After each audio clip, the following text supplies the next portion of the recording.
Welcome to our posts. Today we will see stories of r/Pettyrevenge. My ex cheated, so I refunded a gift and now she's livid. My ex broke up with me just about a year into us dating. In hindsight, she was awful, but I was blind to it all. She broke up with me over the phone, which seemed a little informal from all the time we spent together. Fast forward a week after that, several individuals connected to her, but not each other, confirmed she was in fact seeing another man. I didn't confront her about it, because I realized that things just don't work out sometimes. It was just the way she went about it that irked me.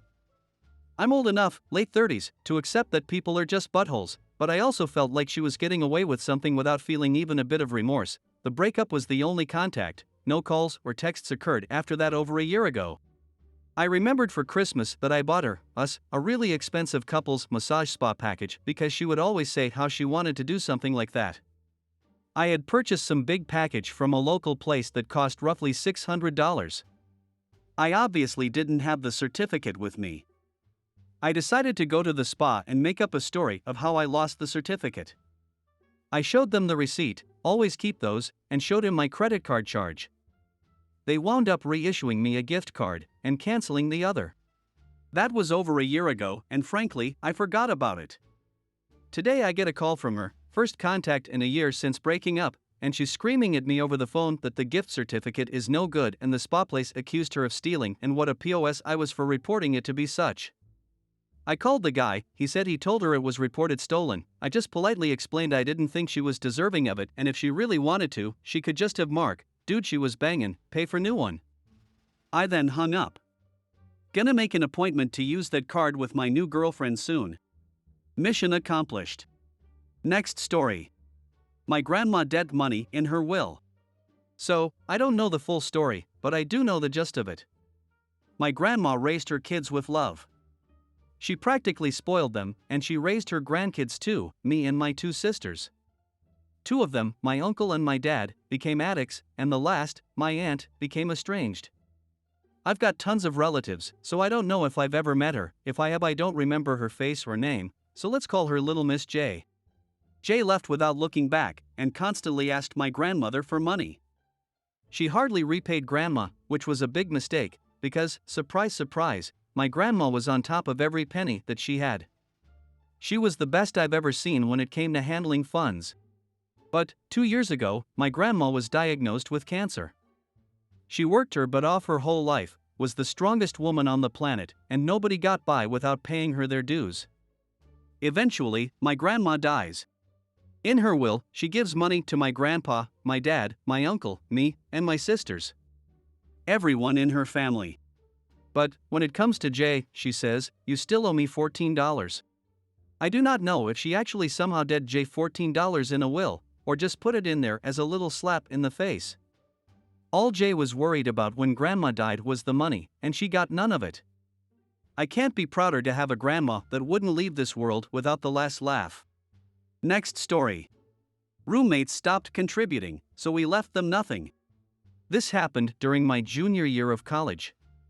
I, Claire, lived with 5 other women. I'll call them Abby, Brooke, Danny, Ella, and Fran. When we signed the lease on the house, we agreed to a 1-year deal, June 1st to May 31st.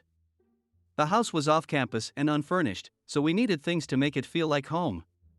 Prior to moving in, we all sat down and decided what we needed for the house and who was going to bring what, and also settled on a chore schedule. We also decided that we'd have a household supply fund set up so we could buy things we all would use like toilet paper, paper towels, dish detergent, and laundry detergent. As it turns out, Danny, Ella, Francesca and I brought most of the stuff we needed, like a couch, small dining table, dishes, silverware, drinking glasses, cookware, food storage containers, etc. Things went pretty well during fall semester. Shortly after that, however, things started to decline. Abby's boyfriend Andy basically moved in with us, and the two of them started acting like they owned the place. Left a dirty dish in the sink? They'd leave a passive-aggressive note about how rude it was to do that. Come home after the library closed at midnight? Abby and Andy went to bed at 10, and if you woke them up there was hell to pay. Pretty soon, Brooke and her boyfriend Brad were acting in much the same way. By early February, it was clear to Danny, Ella, Fran, and me that we did not want to live with Abby and Brooke another year.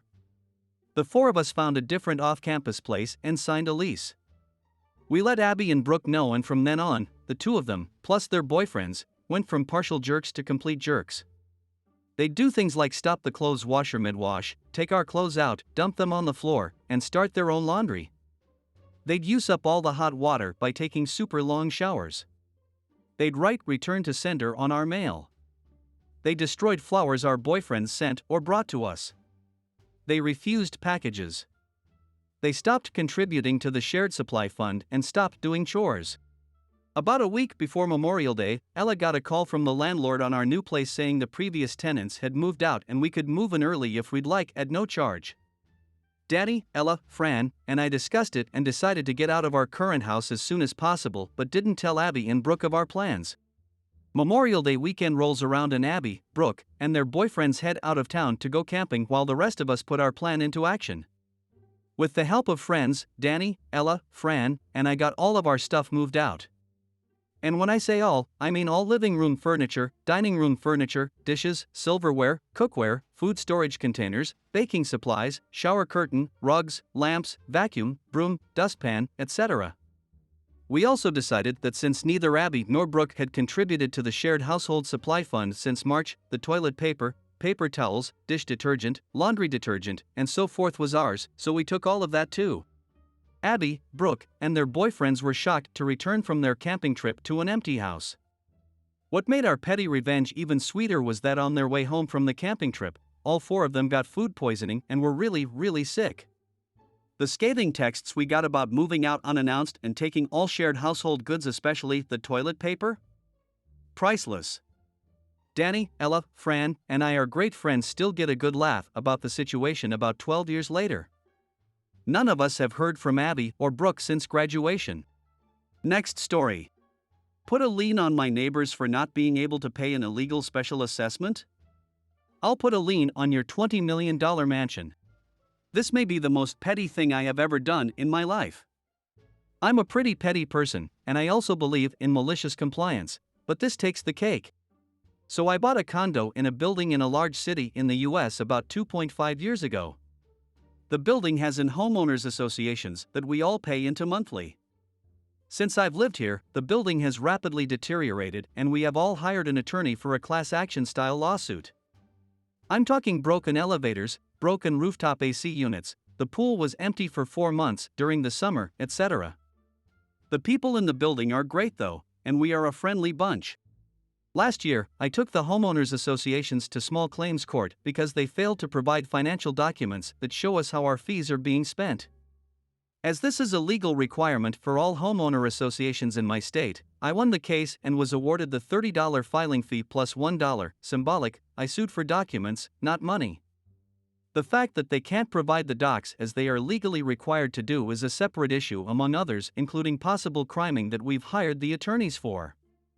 I have asked the homeowners associations to pay the $31 to me, and the president of the homeowners associations wants to either meet me somewhere private to give it to me, or he wants to mail me a satisfaction of judgment form, have me sign it, and mail it back to him, and then he will mail me a check.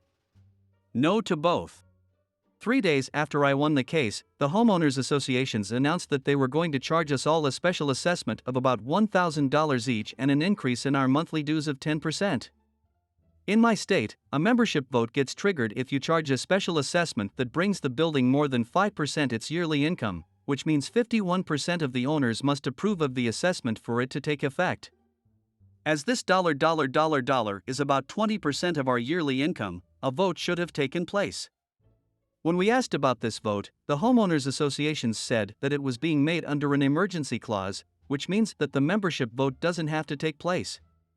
The emergency? Fixing the elevator that broke on December 24, 2021. The spirit of the emergency clause is for things like fire, earthquake, flood, etc., not a broken elevator that has been broken for a year already. When there was understandable pushback, the homeowners associations sent out a little email stating that anyone who didn't pay the assessment would have a lien put on their unit. The liens came down yesterday to those that couldn't pay $1,000 on short notice. Our attorneys told us that even though the money is in dispute, we still have to pay it, and I did pay mine, but we also have a lot of retirees/lower income people in the building. The Homeowners Association's president's house is currently on the market for $20 million. I just got back from the courthouse where I filed a $31 lien against it for $140, clouding its title. It's a matter of principle, not money. Now the title can't change hands until he pays me my $31, and I am perfectly within my rights to collect on a judgment owed. Next story. Someone suggested I post this story from my wedding here, featuring my husband's ex. Important info: we decided to have a micro wedding, with just our immediate family there, around 10 people. We got married at a venue that is known for holding very large events, but we hired a smaller room there. My husband has a child with his ex, so sees her quite often for things related to my stepkid. We were always planning on inviting her to the wedding to see their kid all dressed up and to generally keep a good co-parenting relationship. Before we had invited her, she informed dear husband that she'd be there, and asked when and where it was. He was a little taken aback, but as we were planning on inviting her anyway, he just told her. On the day, she showed up to our morning ceremony wearing the shortest dress I've ever seen, over stockings and suspenders. The suspenders could be seen for a good 6 inches before the bottom of the dress, skyscraper heels, nightclub makeup, and costume jewelry. My father actually pulled me aside to ask who hired a stripper. I found out afterwards from mutual friends that she had texted all of them asking when they were getting there. Because she had invited herself, we hadn't thought to let her know it was such a small ceremony. And when they let her know it was family only and the reception was completely separate, she began to panic a little. And I had the best petty revenge. I asked everyone to be extra nice to her. Every time she tried to sneak away, someone would engage her in conversation. She was extremely uncomfortable, and ended up sitting down with her coat covering her. The wedding went off without a hitch. I'm not sure what she expected to happen, but it all worked out fine in the end. Next story. I left a landlord and property management company with a loss because they tried to nickel and dime me. I know the title is bad, but hear me out. This happened a while ago after I relocated to a new city. I signed a new 1-year lease for a townhouse in the downtown core and really enjoyed where I lived. The townhouse was okay, but a little less nice than I anticipated during my showing. Caveat emptor, I suppose. The only other relevant background is the lease said the security deposit would be used for the last month's rent and would not be held as a damage deposit. The year passed with very few problems. The water heater went out in the dead of winter, but I stayed in a hotel for 3 nights and offset that cost against the rent after verbally agreeing with the landlord to do so. At the end of the year, the landlord asked if I wanted to renew. I said yes. I was presented with a 1-year extension for the same rent. I signed it and sent it back. I waited about 2 weeks and hadn't received the landlord signed version back, so I inquired with the management company. They said the landlord was mad because they didn't get rent on the first of the month most of the time. I asked what they were talking about because I always paid on or ahead of time, and they said that while I paid the management company on time, as required by the lease, the management company hadn't gotten it into landlord's hands in time. I said that wasn't my problem for the lease, but the management company requested $100 more per month on the extension to make up for the inconvenience. They said they would send me a new lease reflecting the $100 increase, which they did. I immediately went out and found a condo in a similarly ideal location which was much nicer, that rented for $75 a month less than my existing rent. I went through the background check with them and they sent me a lease to sign. Before signing the new lease, I sent a certified letter to landlord and the management company of the old location saying my previous signature on the new lease, which had not yet been countersigned, was revoked and ineffective because of their counteroffer and no longer capable of acceptance. I then signed the new lease. At that point, I had about 10 days left on the existing lease. The management company and landlord called me freaking out because they wouldn't be able to find a new tenant in time and would lose revenue. I said not my problem, hired a moving company, cleaned up the old place and returned it to them in the same condition I received it. I hope you guys like this video. If you did, make sure like, comment, share and subscribe the channel or posts.